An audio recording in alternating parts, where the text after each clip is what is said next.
Tudo bem com você? Seja bem-vindo e bem-vinda ao canal Vocacionados. Eu sou o Marcel Farias e é um prazer ter você aqui para juntos estudarmos a Palavra de Deus. É muito bom saber que você segue aqui acompanhando os nossos conteúdos e compartilhando e indicando para mais pessoas.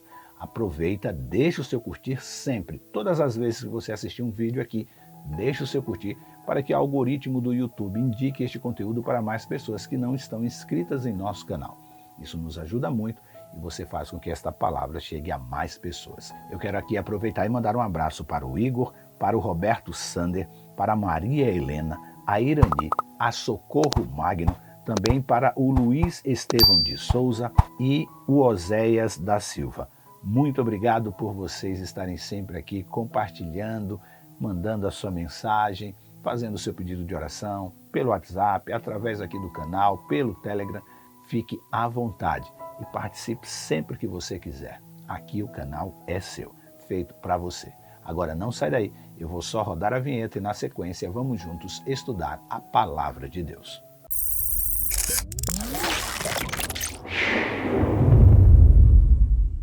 Diz a Bíblia: por fim, terminaram os 7 anos de colheitas fartas em toda a terra do Egito e começaram os 7 anos de fome, como José havia previsto. A fome também afetou as regiões vizinhas, mas havia alimento de sobra em todo o Egito. Gênesis 41, 51 e 53. A segunda parte do sonho do faraó havia começado e a fome se espalhava por toda a parte. E por amor do seu povo, Deus havia levantado José para liderar o enfrentamento a esta situação extrema. E a fome foi como Deus agiu para fazer com que todo Israel fosse preservado da morte, indo até o Egito, onde havia comida em abundância. Quando José se colocou a serviço de Deus, ele cumpriu em sua vida Gênesis 12, 2 e se tornava assim uma bênção para os egípcios. Enquanto isso, em Canaã, quando a comida estava para acabar, Jacó olhou para os seus filhos e perguntou: por que vocês estão aí parados olhando uns para os outros? Gênesis 42, verso 1. Como assim parados? A fome era terrível, é verdade, mas ficar parado em meio ao turbilhão de problemas não faz com que a solução caia do céu. Até mesmo para buscar a Deus em oração, é preciso que haja uma ação. E aqueles homens seguiam inertes, como se esperando a chegada da morte. O versículo seguinte informa que Jacó ouviu que havia comida no Egito. Agora pense um pouco. Se essa notícia chegou ao conhecimento do velho patriarca, é bem provável que os seus filhos também ouviram sobre essas boas novas, mas ainda assim escolheram ficar parados como se vivendo em um momento de bonança. Ou será que foi a consciência pesada cobrando o seu preço e perturbando aqueles homens com as lembranças do que eles fizeram? Quando pecamos e não confessamos a Deus, o peso em nossa consciência nos atormenta aonde quer que vamos. Em Atos nós lemos: por isso, procuro sempre manter a consciência limpa diante de Deus e dos homens. Atos 24, 16. Os irmãos de José sofriam por esconder por tantos anos a verdadeira história de seu pai. E mesmo sem vontade, eles foram ao Egito em busca de comida. A Bíblia diz que José era o encarregado de vender os cereais a todos. Isso está em Gênesis 42, verso 6. Neste momento da história, a pergunta a ser respondida é: por que o segundo depois do faraó era o encarregado de vender os grãos?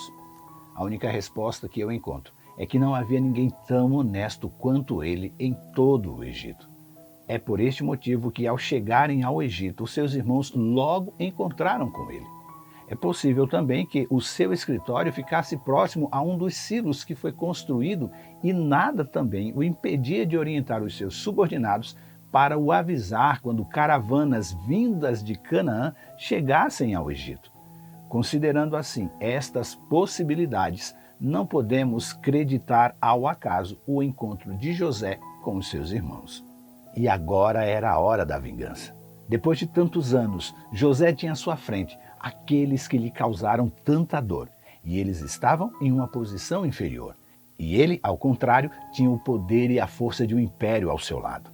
A Bíblia diz que o encontro começou com uma pergunta áspera. José disse: De onde vocês vêm?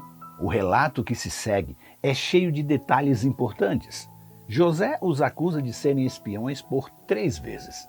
Seus irmãos respondem à primeira acusação afirmando que eram homens honestos, o que era uma mentira. Depois contam uma meia-verdade, pois de fato eles eram filhos de um homem só. Eram 12 irmãos, o mais novo tinha sim de fato ficado em casa com o seu pai e o mais velho não estava mais com eles. Porém, eles não contaram que o haviam vendido como escravo. Depois de ouvir as suas explicações, José faz uma proposta e, antes de ouvir a escolha deles, envia a todos para a prisão por 3 dias. Você, quem sabe, agora deve estar se perguntando: por que razão José foi tão cruel com seus irmãos? Esta era o início da sua vingança? Ainda não. Na verdade, ele queria primeiro saber em que tipo de homens eles se tornaram. Ainda eram homens cruéis? Seu irmão, de fato, ainda estava vivo?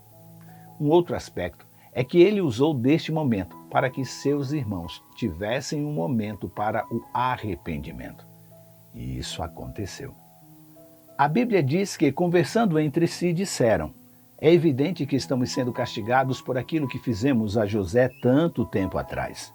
Vimos sua angústia quando implorou por sua vida, mas nós o ignoramos. Por isso, estamos nesta situação difícil. E Rúben disse: não lhes falei que não pecassem contra o rapaz? Mas vocês não quiseram me ouvir. Agora temos de prestar contas pelo sangue dele. Gênesis 42, 21 e 22. A confissão que José ouviu veio de corações de homens que enfim entendiam que o mal visita aqueles que não buscam o perdão de Deus. Ouvir aquela confissão foi demais para ele e lágrimas encheram seus olhos. José era verdadeiramente um homem de Deus pronto a perdoar. Mas seu plano, este precisava continuar para que ele tivesse plena certeza que seus irmãos haviam mudado. Amanhã veremos como essa história continua e seus surpreendentes desdobramentos, e como foi, enfim, o encontro de José e Benjamim, e de como esses acontecimentos nos ensinam cada vez mais sobre a graça de Deus e o seu perdão. Antes é preciso entender que o plano de José nunca foi se vingar de seus irmãos, pois ele cria no preceito bíblico de que a vingança pertence a Deus, como diz Romanos 12, versículo 19. Hoje paramos por aqui. Por ora, fique na graça e na paz e que Deus nos abençoe. Este conteúdo está no aplicativo Esperança Real e na web rádio Ecoar. Se inscreva em nosso canal, deixe o seu curtir, comente e compartilhe em suas redes sociais. E lembre-se, você é participante da vocação celestial para ir ao mundo, pregando o evangelho da salvação a toda criatura. Que Deus te abençoe e até amanhã.